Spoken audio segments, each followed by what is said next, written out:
함께 말씀 보도록 하겠습니다.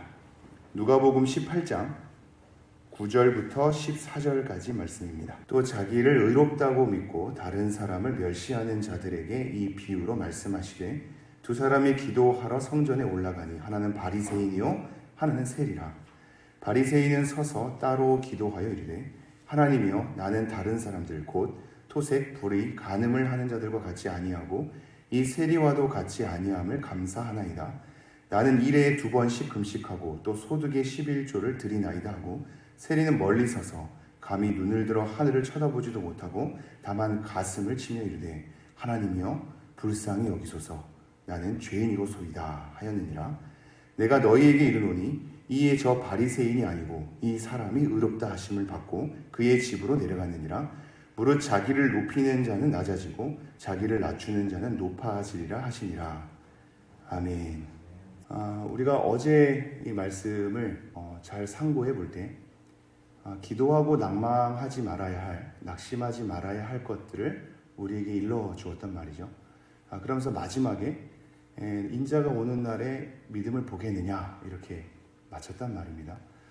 이것을 자칫 우리가 하나님 앞에 끈질기게 기도하러 나아가는 자리가 내가 원하고 소원하는 것들을 하나님이 당장 안 들어준다 할지라도 계속해서 하나님께 고하며 끈질기게 기도해야겠다로 생각하셨다면 그것 또한 말씀을 잘못 이해하신 겁니다. 우리가 소원하는 것들, 우리가 욕망하는 것들을 계속해서 하나님 앞에 고하라, 하나님을 괴롭게 하기까지 고하라 라는 뜻이 아니라 공의로운 재판장이신 하나님 나라의 의로움에 대한 거였습니다. 하나님은 항상 옳으시며 하나님은 의로우신 재판장이시기 때문에 당장 우리 가운데 이 질서가 하나님 편으로 회복되는 것 같지 않고 우리가 그리스도인으로 살아가는 억울함이 풀리지 않은 것 같으나 그럼에도 하나님은 옳으시며 의로우신 분이기 때문에 하나님의 의로움이 마땅하게 이 땅에 결국 펼쳐질 것이다. 그러니 그 믿음을 끝까지 붙들고 나아가라 라는 말씀이었습니다. 이 하나님에 대한 믿음을 붙들고 나아가는 것이지 우리가 원하는 것을 계속해서 고하는 기도의 자리를 붙들어라 라는 것은 아니었음을 다시 한번 기억해 주십시오. 그러면 이러한 말씀을 제가 왜 반복해서 설명하냐면 하나님 편에서 하나님의 옳으심을 하나님의 의로우심을 계속해서 붙들고 가게 되는 근거가 무엇인가가 오늘 말씀으로 이어지기 때문입니다. 우리는 어떻게 하나님에 대한 믿음을 끝까지 붙들고 갈 수 있을까요? 하나님의 항상 그 옳으심을 어떻게 유지하면서 나아갈 수 있을까요? 그것은 우리가 하나님께 받아들여진 백성임을 확인하는 하나님께서 우리에게 허락하신 의에 관해서입니다. 그 의에 관해서 우리가 어떻게 이해해야 할지를 오늘 바리새인과 세리의 기도로 좀 헤아려 보겠습니다. 이 기도도 바리새인과 세리가 어떻게 기도했는지에 대한 측면을 넘어서서 그 기도가 어떠한 기도였는가를 헤아리셔야 합니다. 그건 의로움에 대한 기도였거든요. 그 부분을 생각하시면서 한번 말씀 보시죠. 제가 9절 읽겠습니다.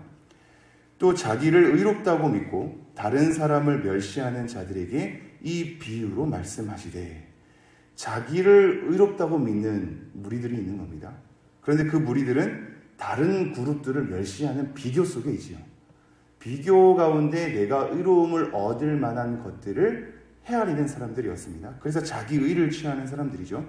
이러한 사람들 때문에 비유로 말씀합니다. 10절 두 사람이 기도하러 성전에 올라가니 하나는 바리새인이요 하나는 세리라. 누가 봐도 외면적으로는 많은 율법을 순종하고 있는 바리새인과 누가 봐도 그 당시에 자기 민족의 피를 빨아먹는 세리, 이런 두 사람의 행동에 대해서, 모습에 대해서, 그래서 그들의 존재 자체에 대해서 비교하고 있는 부분이죠. 11절 이렇게 이어집니다. 바리새인은 서서 따로 기도하여 이르되 하나님이여 나는 다른 사람들 곧 토색, 불의, 간음을 하는 자들과 같이 아니하고 이 세리와도 같이 아니함을 감사하나이다. 바리새인의 기도의 내용을 잘 헤아려 보시겠습니까? 그들과 같이 아니함에 대해서 감사하고 있습니다. 그들과 같이 아니함에 대해서. 근데 사실은 대단한 삶이거든요. 토색과 불의와 간음하는 자들과 같이 않답니다. 이 토색은 이 자기의 탐욕 때문에 그것이 도둑질하고 사기꾼하는, 사실 세리랑 연결되는 부분이긴 하거든요. 사기를 치고 도적질을 해서 금품을 갈취하고 강요하는 이 탐욕에 찌든 자를 토색하는 자라고 얘기합니다. 불의와 간음은 다 아시겠죠? 이러한 자들과 같이 아니하고 세리와도 같이 아니함을 감사하나이다, 이렇게 되어 있죠. 그러면서 12절, 나는 1회에 2번씩 금식하고 또 소득의 11조를 드리나이다 하고 7일 가운데 2번을 금식한답니다. 사실 대단하지 않나요? 우리 가운데 그러한 분들이 거의 없잖아요. 소득의 11조라고 했을 때 본인이 소득이 있을 때마다 11조라는 의미보다도 가지고 있는 재산의 11조를 계속 드리는 겁니다. 대단하지 않나요? 엄청난 거거든요. 이런 죄를 일삼지 않고 일주일에 2번 금식하기도 하고 11조를 하나님 앞에 매번 그렇게 쪼개어 드리기도 합니다. 이런 자는 마땅히 우리 교회 가운데 칭찬받아야 될 자가 아닐까요? 그리고 우리는 사실상 그런 분들을 동경하기도 하고 인정하기도 합니다. 우리가 함께 모이다 보면 우리의 삶이 비교될 수밖에 없죠. 어떠한 사람이 예배의 자리를 잘 지키는지, 어떠한 사람이 헌금을 제대로 하고 있는지, 어떠한 사람이 봉사를 하고 있는지 눈에 띄게 보일 수밖에 없습니다. 그래서 우리는 봉사의 자리를 지키는 은혜 가운데서도 봉사의 자리를 지키지 않는 사람들의 모습을 겨냥하기도 하죠. 예배의 자리를 잘 지키는 은혜를 누리면서도 예배의 자리에 오지 않는 그들에 대해서 평가절하하기도 하죠. 제가 살아온 인생은 짧지만 한 가지 느낀 것은 우리의 모이는 무리 가운데 확인되는 삶만이 다가 아닌 것을 늘 명심해야 됩니다. 우리가 함께하고자 하는 모임 가운데 함께하지 않는 사람들은 늘 그렇게 서지 않는 것 같은데 그들은 또 다른 그룹 가운데, 또 다른 외부의 장소 가운데 하나님 앞에 씨름할 수 있는 자들이 있거든요. 근데 우리 가운데 함께하지 않으면 그들은 불경건한 자라고 오해할 때가 있습니다. 그 사람의 삶의 전반을 다 헤아리지 못한 채 말이죠. 우리는 이러한 한계 속에 늘 있는 것 같습니다. 함께 모여서 눈으로 확인되지 않는 이상 그 사람에 대해서 인정하지 않으려 든단 말이죠. 그래서 우리의 인정은 어느덧 눈에 보일 때의 모습을 나타내는 것으로 취하기 마련이죠. 그래야 인정받고 사람들의 칭찬을 받으니 내 스스로도 안심이 되기도 하거니와 내가 하나님 앞에 무엇을 한다고 착각하기도 하기 때문입니다. 그러므로 더 많은 사람들이 보이는 곳에 나를 드러내기도 한단 말이죠. 이게 바리새인들의 삶이었고 그걸 통해서 우리가 우리의 의를 착각하게 되는 걸음으로 옮겨진 겁니다. 그러나 여러분, 이것은 우리가 잘 아는 말씀이지만 곰곰이 생각해 봐야 할 것들이 많죠.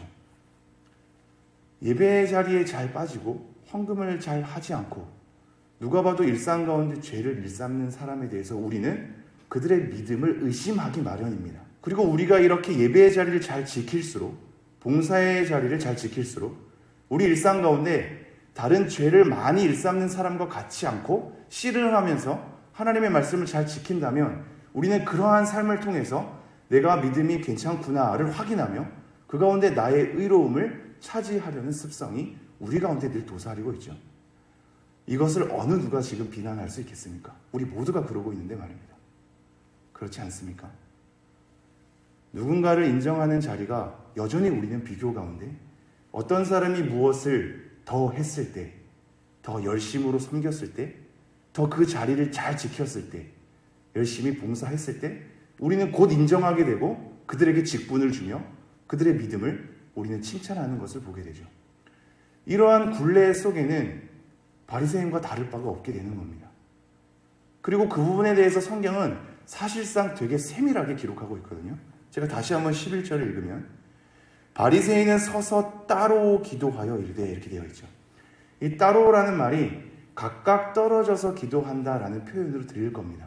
그러한 의미가 없지는 않습니다. 근데 이 문자 자체로 해석한다면 자기를 향하여거든요. 자기 자신을 향하여입니다. 한번 잘 헤아려 주시겠습니까? 바리새인은 서서 자신을 향하여 기도하여 이르되입니다. 그러면서 뭐라고 시작하고 있죠? 하나님이여 라고 시작하고 있죠.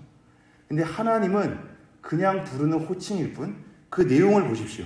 나는 다른 사람들 곧 토색불이 간음을 하는 자들과 같이 아니하고 이 세리와도 같이 아니함을 감사하나이다. 나는 일에 2번씩 금식하고 또 소득의 11조를 드리나이다 하고, 내가 한 것들에 대해서 열거하는 기도의 내용입니다.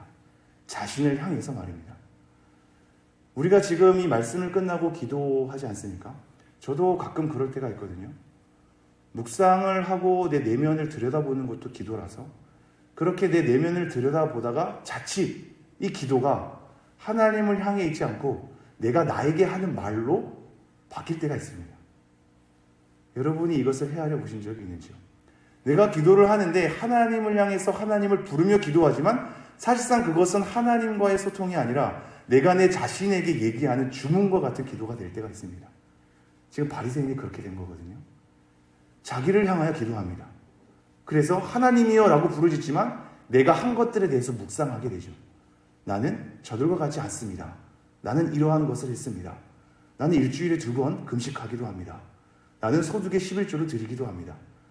내 처지와 상황을 아뢰려다가 내가 나에게 말하는 나의 주문으로 탈바꿈되었습니다. 그것으로 인하여서 비교 가운데 다른 사람보다 이것을 더 많이 하는 것으로 나의 의로움을 독차지하게 되었고 내 믿음에 대한 안심을 취하게 되었습니다. 그러니 어느덧 하나님 앞에 나란 존재는 무엇인가를 묵상하기보다 다른 사람들과의 관계 가운데 나는 무엇을 더 많이 하는가에 혈안이 되어버렸죠. 그리고 그것은 나의 의로움을 갖추는 근거가 되어버렸습니다. 하나님, 저는 다른 사람보다 이러한 것을 더하니 저의 믿음은 그들보다 진정성이 있나이다. 그러므로 하나님, 저는 이러한 것을 했으니 나는 의로운 자라고 저들보다는 말할 수 있나이다. 이렇게 된 거란 말이죠. 그러면 13절 보죠. 원래 13절 초반에는 그러나라는 단어가 있습니다. 그러나 세리는 멀리 서서 감히 눈을 들어 하늘을 쳐다보지도 못하고 다만 가슴을 치며 이르되, 지금 바리새인은 서서 자기를 향하여서 기도했다면 세리도 쓰긴 쓰나 멀리 섰답니다. 가까이 갈 수도 없고 사람들 눈에 띄는 것도 민망한 멀리 서서 기도하는 거죠. 그러나 그의 마음은 뭐냐면, 아까 바리새인은 자기를 향하여서 기도했다면 지금 세리는 감히 눈을 들어 하늘을 쳐다보지도 못하고 다만 가슴을 치고 있습니다. 자기 존재에 대한 확인을 하나님 앞에서 한 거죠. 다른 사람의 비교 따위는 없습니다. 내 자체의 정체성이 어떠한가를 하나님 앞에서 보기 때문에 감히 하늘을 향하여 눈을 들지도 못하고 가슴을 치고 있습니다. 그러면서 말하길, 하나님이여 불쌍히 여기소서, 나는 죄인이로소이다 하였느니라. 자기가 하나님 앞에 어떠한 존재임을 알고 있죠. 하나님의 긍휼과 자비 없이는 나는 설 수가 없는 사람입니다. 나는 죄인으로서 내 존재 자체가 하나님을 떠난 자입니다. 하나님의 사람이라고 감히 말할 수 없는 자입니다. 하나님의 불쌍히 여기심 없으면 저는 기도조차도 할 수 없는 자입니다. 제 존재 자체가 그러합니다. 이렇게 얘기하고 있죠. 그래서 14절 어떻게 마무리되고 있냐면요, 내가 너희에게 이르노니 이에 저 바리새인이 아니고 이 사람이 의롭다 하심을 받고 그의 집으로 내려갔느니라. 무릇 자기를 높이는 자는 낮아지고 자기를 낮추는 자는 높아지리라 하시니라. 제가 좀 마무리를 하겠습니다. 오늘 이 바리새인과 세리의 기도는 의로움에 관한 시간입니다. 내가 어떻게 하나님 앞에 받아들여질 수 있는가에 대한 문제입니다. 이건 생각보다 굉장히 중요한 부분인데요. 우리는 은혜로 시작했다가, 즉 성령으로 시작했다가 율법과 육체로 맞춰질 때가 있습니다. 우리가 하나님 앞에 믿음을 갖게 된 순간은 은혜라는 것을 그 누구도 부인하지 않습니다. 우리는 은혜로 믿음을 갖게 되죠. 그러면서 그 은혜 가운데 공동체가 허락되어서 교회 생활을 하다 보면 우리는 무엇을 했는가 하지 않았는가, 내가 어떻게 결단했는가 안 했는가, 어떻게 반응했는가 안 했는가에 대한 내 삶과 생활의 문제로 올라가게 되어 있습니다. 내 삶과 생활의 문제, 내 성숙도에 대한 문제로 헤아리다 보면 내가 어떠한 것을 했고 하지 않았고에 대한 문제로 다시 한번 거슬러 올라가게 되거든요.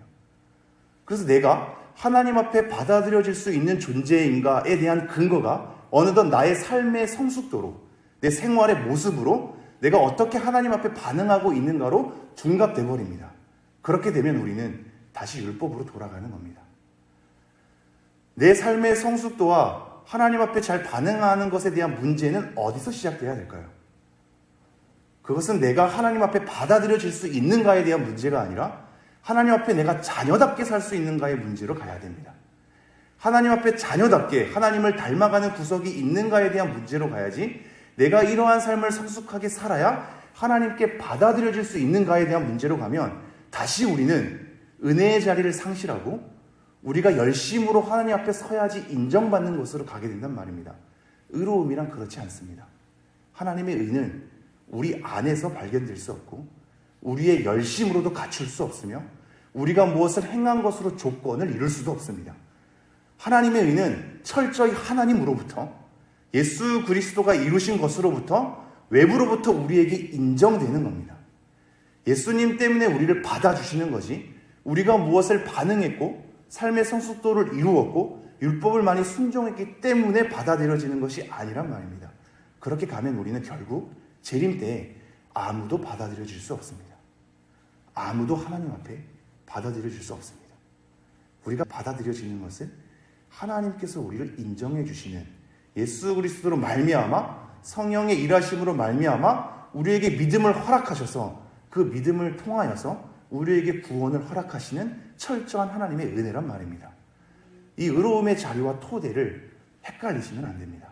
헷갈리시면 우리는 여전히 우리가 어떻게 살아가고 반응하느냐에 따라 하나님은 달라질 수 있다라는 것으로 둔갑해버리게 됩니다. 은혜의 자리를 잊지 마시고 하나님이 우리를 어떻게 받아주셨는지를 잊지 마시고 하나님 앞에서 자녀다움으로 씨름해야지, 받아들여짐에 대한 의로움으로 씨름하다가 바리새인과 다를 바 없다라는 것을 명심하면서 하나님의 은혜를 누리며 자녀다움으로 씨름하는